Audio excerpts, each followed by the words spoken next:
What's good, YouTube? It's your boy Jay coming at y'all with this reaction video. And look, bruh, I couldn't watch the Clash at the Castle at Scotland, but I see this video by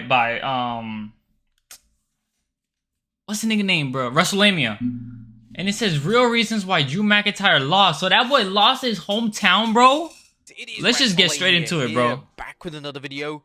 Oh my God, everybody talking about some Drew gonna win, Drew gonna win. McIntyre has left a loser. Why did the WWE do Drew wrong again? And is there any positive to take away? Join us now as WrestleMania looks at the real reason why Drew McIntyre lost at Clash at the Castle. Be sure to subscribe and hit that notification. So how long bell is Damian Priest gonna have the championship for? That's crazy, bro.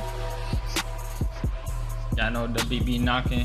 I'll be freestyling in Chick-fil-A. Y'all know the my fault be freestyling. In case you missed it, CM Punk fans will likely call the Glasgow Screwjob, robbing Drew McIntyre McIntyre what looked like he was going to capture his 4th World Championship in front of his hometown. Nope. Drew had Damian Priest down after a referee bump and covered him. A second referee ran him but stopped the count at 2 and fans saw it was CM Punk. Drew confronted Punk only to get a low blow for his trouble. Damian Priest delivered the South of Heaven and the original referee was revived from a 60-second coma to make the 3 count. But why? Well, number one, WWE thinks this adds extra heat to Punk versus McIntyre. But does a CM Punk versus Drew McIntyre need any extra heat? The WWE must think so, as it had Punk rob McIntyre and his fans of a big win, casting Punk in a negative light in Scotland. But despite this, the WWE feels the fans outside of Scotland enjoyed seeing Punk get revenge on McIntyre. That's just part of the process of building Punk vs McIntyre into a must-see match. That is assuming Punk doesn't tear a tricep, patting himself on the back after his latest triumph against Drew McIntyre. The WWE now needs to have McIntyre do something to get revenge on Punk and make Drew seem. He would never get revenge on Punk, bro. Punk's too good, bro. Stop playing with CM Punk like that. Jerk. Number 2, this furthers Drew's meltdown. If you thought Drew McIntyre was on a rampage after he lost the World Heavyweight Champion just minutes after winning it at WrestleMania 40, wait until you see what's next. Drew is going on a rampage of all rampages, which can make for some exciting storylines. Who besides CM Punk will feel Drew's wrath as he takes his frustration out on Raw superstars? Regardless on how you feel about the decision, you can be sure Drew will use this latest failure to create entertaining promos and light up social media with his latest attacks on CM Punk. Now, on a side note, the WWE and more importantly CM Punk. Look at that picture right there. Look at that picture right there. Look at that beautiful picture right there. CM Punk. That didn't turn into a picture. 2. Lucky the days of kayfabe are over, and it's likely that fans would have rioted after Punk's chicanery. Number 3, Drew got his title win. And does Drew McIntyre deserve a world title? In a business where titles are storytelling tools as opposed to props, no one is owed a title. Nonetheless, there's a case to be made that the WWE felt Drew deserved a title win in front of a live audience as opposed to his title wins during the pandemic. However, McIntyre is at the stage in his career where he doesn't need a world title to be over. Indeed, it's arguable that Drew's work over the last 8 months has led to the most successful period in his career in terms of providing entertainment matches and storylines. Drew didn't need to win the title at Clash at the Castle. I'm texting my boy right now about what happened to Drew. I said, what happened to Drew, buddy? How the WWE universe He's a Drew McIntyre fan, so it's funny. Drew. Number 4, this lays the foundation for a Punk heel turn. Just how down and dirty is CM Punk willing to go in order to get revenge? Bro, he's going back to the hairstyle like that, man. That doesn't look clean. Look at him. He look, should see it to he look, you know what I'm saying? He look. Not become a monster. Fans have seen, you know what I'm saying? He look kind of villains as they fight fire with fire against heels.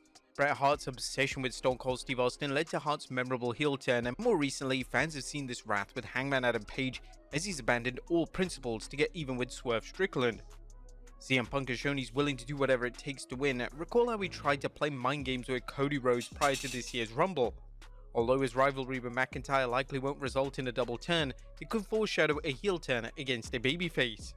Number 5, WWE wants Priest vs Gunther for SummerSlam. Priest vs Gunther? Priest's next big title defense will likely be at SummerSlam when he defends his title against the 2024 King of the Ring winner, Gunther. Consequently, the WWE wants a fresh matchup for the ring general instead of him wrestling Drew McIntyre, a man he's defeating more Gunther a win though? Although the outcome of Priest vs Gunther is obvious, the WWE doesn't want to make it too obvious that Gunther is walking out of SummerSlam with the world strap. That's crazy. WWE needs to turn Priest babyface. As we just saw, the decision to have Drew lose impacts wrestlers besides McIntyre. One example is Damian Priest, who's been on the long and winding road to turning babyface. While Damian's title defense seems like it could have gone either way until Punk's interference, Priest retained the title, and it will solidify Priest's argument that he doesn't need anyone's help, including the Judgment Day, to keep it. Priest's dismissive actions towards his colleagues is wearing thin with them, increasing the friction between them and building toward an inevitable breakup. The WWE needs to remove Judgment Day from the Gunther vs. Priest equation, as Damien has slowly evolved into a fighting champion who wants to win matches on his own, which is the ideal scenario for when he fights Gunther. The WWE has shown no signs of turning Gunther babyface, so there's no obvious reason for having the Judgment Day around to help Priest unless the faction's help backfires. That seems unlikely, as the WWE has shown it likes to keep clean finishes for Gunther's match. But that being said, the WWE can make a Priest vs Gunther match more exciting by letting fans know it'll be one-on-one with the best wrestler winning. Don't be surprised if Priest boasts of having defeated Drew on his own, adding to the tension between him and the Judgment Day and leading him to leaving the group or being kicked out. Ooh. Number 7, WWE didn't want to be predictable. The finish for Priest vs McIntyre was anything but predictable. Fans attending Clash had to feel this was Drew's big night, and the WWE would make it right for McIntyre losing to Roman at 2022's Clash at the Castle. After all, now that Vince McMahon is gone, there's no reason for a wrestler to be humiliated in their hometown, or homeland in this case, right? Well, turns out there is. Apparently, the WWE felt a win by Drew was too predictable, and it wanted to make fans expect the unexpected. Number 8, fans got their hometown win. The WWE can't have every native wrestler win, so why complain about Drew's loss when Alba Fire and Isla Dawn won the WWE Women's Tag Team Championship? That's likely the logic the WWE used to justify Drew's loss. After all, the Scottish team's win was not only a shocking surprise, but it was a heartwarming win following the recent death of Alba Fire's mother. This isn't the consolation prize the WWE thinks it is, but as we'll see next, the company may not even care. Number 9, WWE feels it's bulletproof. Drew McIntyre losing a world title due to outside shenanigans at Clash at the Castle? Where have we heard this one before? You gotta give the WWE credit for having the guts to rob Drew McIntyre in front of his fans at 2 consecutive international shows. While the move seems extremely short-sighted, some will say stupid, the WWE is feeling bulletproof right now as it sells out show after show, bringing in bucks with every quarterly earnings report and continues to dominate the wrestling market. We stuck it to Drew and his fans in 2022, yet they scooped at the highly priced tickets for the second Clash at the Castle, regardless of how disappointed they were.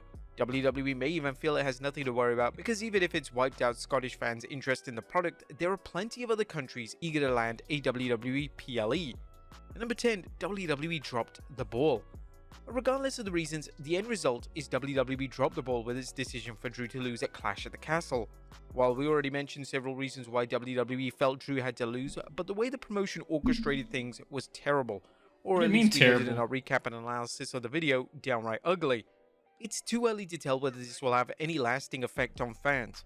It's certainly no finger poke of doom moment, but it's a blunder that will impact fans in Scotland and possibly the entire WWE universe. In some respects, fans have a long memory when it comes to bad booking, but they're often also willing to give the WWE a pass as long as the overall product delivers. If they bounce back with this with something stronger, such as a successful program with Uncle Howdy, the damage may be minimal. What do you guys think of Drew McIntyre losing at Clash at the Castle, Scotland? It was great, bro. It's funny because I'm texting my boy right now. He's mad. Anyways, y'all like, comment, and subscribe. CM Punk, the best in the world, gonna get his title back soon, y'all. Peace.